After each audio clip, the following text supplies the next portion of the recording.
নমস্কার। যুক্তিতর্ক সঙ্গে অর্কই আপনাদের স্বাগত। আপনাদের সঙ্গে আমি অর্কপ্রভু সরকার। এই প্রতিবেদন যখন রেকর্ড করছি তখন ঘড়ির কাঁটায় 12:45। প্রখর দহন অতি দীর্ঘ দগ্ধটি। ভোট চলছে। তৃণমূলের মমতা ঘনিষ্ঠ একজন মানুষ, তিনি সক্রিয় রাজনীতি করেন না, কিন্তু মমতা বন্দ্যোপাধ্যায়ের দীর্ঘদিনের ঘনিষ্ঠ। তিনি বললেন, যেভাবে ভোট পড়ছে এটা শাসক দলের পক্ষে শুভ লক্ষণ নয়। দেখুন, কুচবিহার আছে, কুচবিহারে ভোটের দিন উদয়ন গুহ উদ্ভ্রান্তের মতো ছোটাছুটি করছেন, কিন্তু নিশীথ প্রামাণিককে দেখলাম অনেক কম্পোজ। বলছেন পঞ্চায়েত পুরসভায় মানুষ ভোট দিতে পারেননি, এবার ভোট দিচ্ছেন, জনগণ প্রতিরোধ করছেন তৃণমূলের গুন্ডাদের বিরুদ্ধে। অর্থাৎ নিশীথ ভোটটা করাতে পারছেন। অন্যদিকে উদয়ন যদি পরীক্ষায় পাশ না করেন, তার মন্ত্রিত্ব কিন্তু চলে যাবে। এটা একদম পরিষ্কার করে নাকি বলে দেওয়া হয়েছে। উদয়ন কিভাবে জিতেছিলেন বিধানসভা নির্বাচনে আপনারা জানেন। প্রথমে 57 ভোটে হারলেন, তারপরে নিশীথ প্রতিদ্বন্দ্বিতা, মানে বিধায়ক থাকবেন না, ইস্তফা দিলেন, ও মন্ত্রী থাকলেও বাই ইলেকশন হলো, উদয়ন জিতে গেলেন। সে বিপুল ভোটে জিতে মন্ত্রিত্ব পুরস্কার স্বরূপ পেলেন। তবে বাংলার ভোটের মতোই চলে। সেই সন্ত্রাস, হুমকির যে ঐতিহ্য দীর্ঘদিন ধরে বাংলার ভোটে আছে, তার কোনো ব্যতিক্রম হয়নি। কারণ এটা আমরা ট্র্যাডিশন করে দিয়েছি। অন্যরা শুধরেছে, আমরা শুধরোইনি। ইতিহাসের পশ্চাৎগতি ছাড়া একে কি বলবো। আরো অনেক তারকা প্রার্থী প্রথম দফার ভোটে লড়ছেন।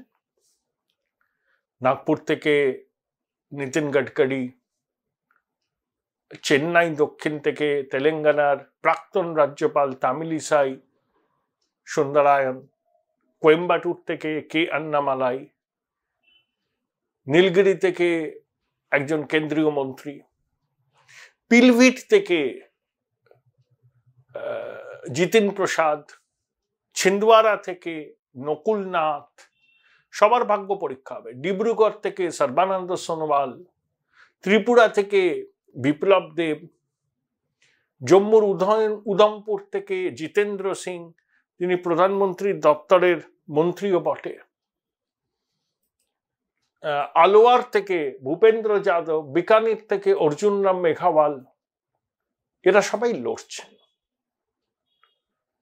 এবারের নজর কিন্তু তামিল ভূমি। সেখানে বিজেপি কি খাতা খুলতে পারবে? শতাংশের বিচারে তারা কি দ্বিতীয় রাজনৈতিক শক্তি, ডিএমকে প্রতিস্পর্ধী রাজনৈতিক শক্তি হিসেবে আত্মপ্রকাশ করবে? বিভিন্ন সমীক্ষা বলছে যে বিজেপি 3 থেকে 6টা আসন পাবে এবং ভোটের শতাংশের বিচারে 20% পৌঁছে যাবে। ডিএমকে 22টা আসনে লড়ছে, ফলাফল ভালো করবে, কংগ্রেসের ক্ষতি হবে এবং আদার্সদের ক্ষতি হবে।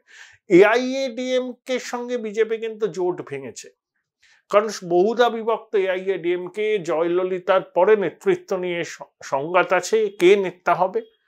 তাই এআইএডিএমকে সমর্থকরা এবার বিজেপির দিকে ঝুঁকবে। এই অঙ্কেই বিজেপি ছোট দলগুলোর সঙ্গে সমঝোতা করেছেন এবং আন্নামালাই যে যাত্রা করেছেন তামিলনাড়ু জুড়ে, তাতে তার অতি বড় বিরোধীও বলছেন সেটা সফল। এবং প্রধানমন্ত্রী যেভাবে তামিল ভূমে এসছেন, মিটিং করেছেন, রোড শো করেছেন, তামিল বুদ্ধিজীবীদের সঙ্গে কথা বলেছেন, সরকারি প্রকল্প ঘোষণা করেছেন, কাশী তামিল সংগ্রাম করেছেন, ওই তামিলের সেঙ্গাল পার্লামেন্টে স্থাপিত হয়েছে। বিজেপি দাক্ষিণাত্যের, মানে বিন্ধ্য পর্বতের দক্ষিণে এই রাজ্যে পায়ের তলায় জমি শক্ত করতে মরিয়া। এটা গেল সর্বভারতীয় পার্সপেক্টিভ। আমি কয়েকদিন উত্তরবঙ্গে ছিলাম, দার্জিলিং, বালুরঘাট, রায়গঞ্জ ঘুরলাম। দেখুন, উত্তরবঙ্গের জনতা আমার মনে হয় না যে 2019-এ তারা যেভাবে ভোট দিয়েছিলেন লোকসভা নির্বাচনে তার ব্যতিক্রম হবে। যে অতিথিশালায় ছিলাম সেই অতিথিশালার কেয়ারটেকার জলপাইগুড়ি কেন্দ্রের মানুষ, ভোটারও বললেন নিশ্চিন্তে থাকুন, জয়ন্ত রায় জিতবে।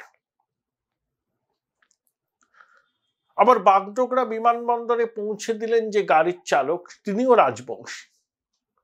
তিনি বলছেন লক্ষ্মীর ভান্ডার কোনো দয়ার দান নয়, আমার বাড়ির মেয়েটা এমএ পাশ করেছে, তার চাকরিটা কি করে হবে? আর এটা মোদির ভোট, এটা দিদির ভোট নয়। এই যে মোদির ভোট, এই যে মোদি গ্যারান্টি। আমি রায়গঞ্জ এবং বালুরঘাটে প্রধানমন্ত্রী নরেন্দ্র মোদীর দুটো সভা দেখেছি, মানুষের উচ্ছ্বাস উন্মাদনা দেখেছি। Join Indian Institute of Hotel Management now. Right choice, right decision. রায়গঞ্জে তিনি যেভাবে রোড শো করেছেন, রায়গঞ্জের পুরনো লোক বলছেন যে এত মানুষ এভাবে পথে নামবে আমরা ভাবতে পারিনি। যদিও রায়গঞ্জ লোকসভা কেন্দ্রের ফলাফল নির্ধারিত হবে ভিক্টরের ভূমিকার উপর। গোয়ালপুকুর, চাকুলিয়া, করণদিঘিতে ভিক্টর কতটা ভোট নিজের অনুকূলে টানতে পারবেন তার উপরই নির্ভর করছে ওই কেন্দ্রের তৃণমূলের প্রার্থী কৃষ্ণ কল্যাণীর ভাগ্য। কৃষ্ণবাবু একটা ঝুঁকি নিয়েছেন, বিধায়ক পদ থেকে ইস্তফা দিয়ে লোকসভায় প্রার্থী হয়েছেন, উদয়াস্তু পরিশ্রম করছেন। কিন্তু রাম মন্দির প্রতিষ্ঠার দিন তিনি একটা মিছিল করেছিলেন, এক হাতে তৃণমূলের পতাকা, এক হাতে গৈরিক পতাকা। সেই ছবি সংখ্যালঘু মহল্লায় ছড়িয়ে দিয়ে বলা হচ্ছে যে বিজেপির প্রার্থী আর তৃণমূলের প্রার্থীর মধ্যে মৌলিক কোনো প্রভেদ নেই। এটা কৃষ্ণবাবুকে কিছুটা চাপের মধ্যে রেখেছেন। মমতা অভিষেক সভা করেছেন, আবার শুভেন্দু অধিকারী যেখানে যাচ্ছেন সেখানে নাকি 4 গুণ বেশি লোক হচ্ছে। আমি শুভেন্দু সভা দেখিনি, আমি কিন্তু মানে চক্ষুকর্ণের বিবাদ ভঞ্জন করে দেখিনি, আমি ভিডিওতে দেখেছি। দেখতে পাচ্ছি যে প্রচুর লোক, এবং নির্ধারিত সময়ের অনেক পরে শুভেন্দু আসলেও সেই ভিড়টা কিন্তু থেকে যাচ্ছে। আর মমতা বন্দ্যোপাধ্যায় সবার সামনেরা 100 মিটার ফাঁকা করে রাখা হয়েছে, 100 বা 80 মিটার নিরাপত্তার স্বার্থে, কিন্তু স্বতঃস্ফূর্ততা নেই উপস্থিত জনতার মধ্যে। বিভিন্ন ওপিনিয়ন পোল বলছে 323 থেকে 393 এনডিএ পাবে। অর্থাৎ যে ন্যারেটিভ তৈরি হচ্ছে যে এনডিএ ক্ষমতা আসবে, মোদিজি তৃতীয়বারের জন্য প্রধানমন্ত্রী হবে, দেশের নির্বাচন নেতৃত্বের প্রশ্নে গণভোট, সেখানে কেন্দ্রের শাসক দল একটু অ্যাডভান্টেজিয়াস অবস্থাতেই থাকবে। তাই উত্তরবঙ্গে হাওয়া তৃণমূলের পক্ষে ঘোরা একটু মুশকিল। রায়গঞ্জ আসনে উল্লেখযোগ্য লড়াই হবে। বিজেপির মানে মোদিজির সমাবেশে যে ভিড় চোখে পড়েছে, সেই ভিড়কে মাথায় রেখে সংখ্যালঘু মহল্লায় সবাই যদি একজোট হয়ে তৃণমূলকে ভোট দেয়, তাহলে কৃষ্ণবাবু ভালো লড়াই দেবেন। কিন্তু সংখ্যালঘু ভোটের একটা বড় অংশ যদি ভিক্টর টেনে নেয়, তাহলে কৃষ্ণবাবুর লড়াই আরো কঠিন হবে। আর সব জায়গাতেই তৃণমূলের মধ্যে গোষ্ঠীদ্বন্দ্ব আছে। বিজেপিতে গোষ্ঠীদ্বন্দ্ব নেই আমি তা বলছি না, কিন্তু তৃণমূলের মতো অতটা নেই।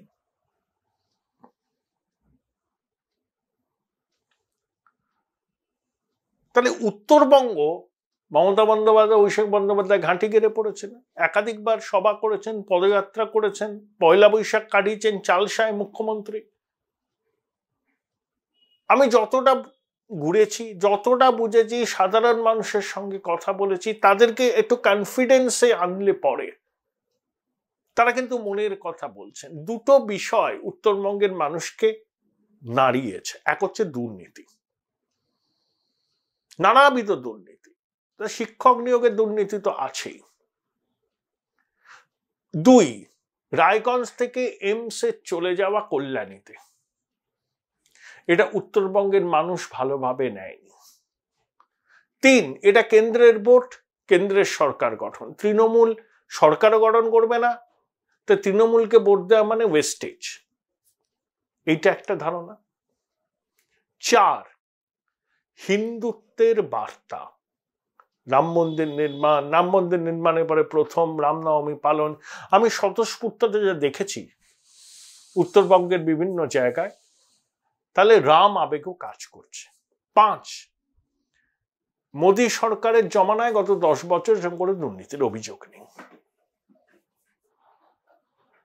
6, NH-34 দিয়ে আপনি যদি ওই একদম কোন কুচবিহার থেকে আসুন বহরমপুর পর্যন্ত রাস্তা মসৃণ, যত গন্ডগোল নদিয়ার পর থেকে। পরিকাঠামো উন্নয়ন হয়েছে, নতুন করে রেল মানচিত্রে উত্তরবঙ্গের বিভিন্ন শহর যুক্ত হচ্ছে। এই সবগুলো প্রভাব ফেলেছে। অবশ্যই সিএএ